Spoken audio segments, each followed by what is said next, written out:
Now we're going to take a look at a very interesting feature called the point cloud feature, which is used for creating an outline of different parts that don't necessarily have a geometric shape, but that could have different shapes and sizes.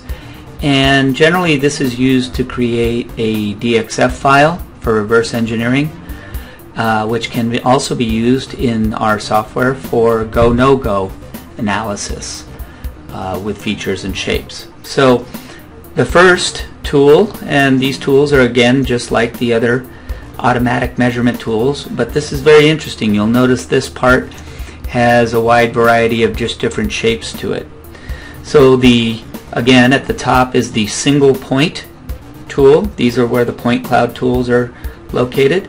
So when I click on the single point tool and that is depressed, I can come anywhere into this video window and click, and it will fire points all the way around each shape that it sees.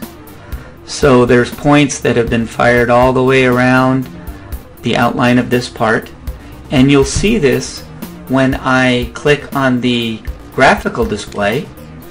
You'll notice that it has created a graphical outline of thousands of points around the part. I can then go to File and Export to DXF, and that will create a DXF file of that part with those shapes. So next I will come over to the point cloud in the feature list and delete it, and we'll show you the next one down, which is the rectangular or box ability to create a point cloud. So I can hold the mouse down with the left mouse and stretch out the box area that I want to create the DXF of. Let it go, and now we will only have a point cloud representation of the tip of this part. And again, I will click on the graphical window and you'll see the outline of that. Last but not least, which is not used that much, is the single point box, where I can choose that I want to have a point created within each location. So it'll take a single point, and you'll see that those 3 points were taken there. That's for taking just a point within that box. And I'm going to delete those. So I'll delete all the measurements. We do not want to save it. And another point measurement here is the range button. So I can left click to select a range that I want it to shoot straight across in, and left click again on the other side of this edge. You'll notice the arrow, just like in the range tools, is facing this way.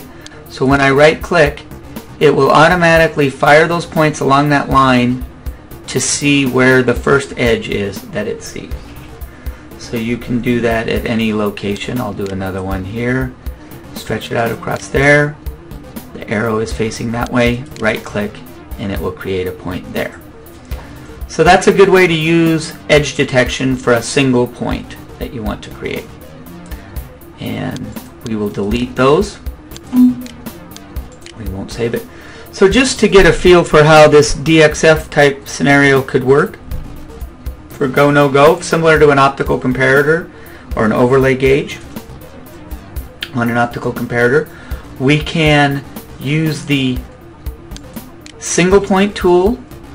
We can click anywhere in the video screen. It will create the outline of our part. So we have a golden part that we want to save as a DXF. I will click on the graphical screen and you'll see that that's the outline that we have. I will come over to File and I will export this to a DXF, and we can name it whatever name we want. We'll call this Rounded Shapes. We'll save that DXF.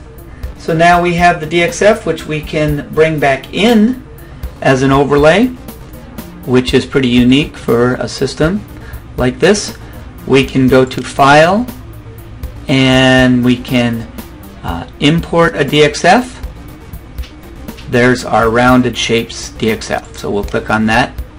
And you'll notice over here in the feature list windows, it's bringing in thousands of points automatically. So we'll just let this load. So it brought in a DXF overlay of 2,783 points to our video window. So now if we want to do a go no go analysis, we can click on the live video screen and you will see that the overlay tracks. So when I move the part to the shape, you'll notice that it all fits in line. If it's outside of the shape, it's off. So if your part was misaligned or not properly created, the live video behind the overlay would be showing as being off. If it is properly created, we can line the two up and say, we see that the DXF is overlaid correctly over all of these shapes and all of these areas. So this shows you how the point cloud feature works. It can be very useful for quick analysis and go no go gauging.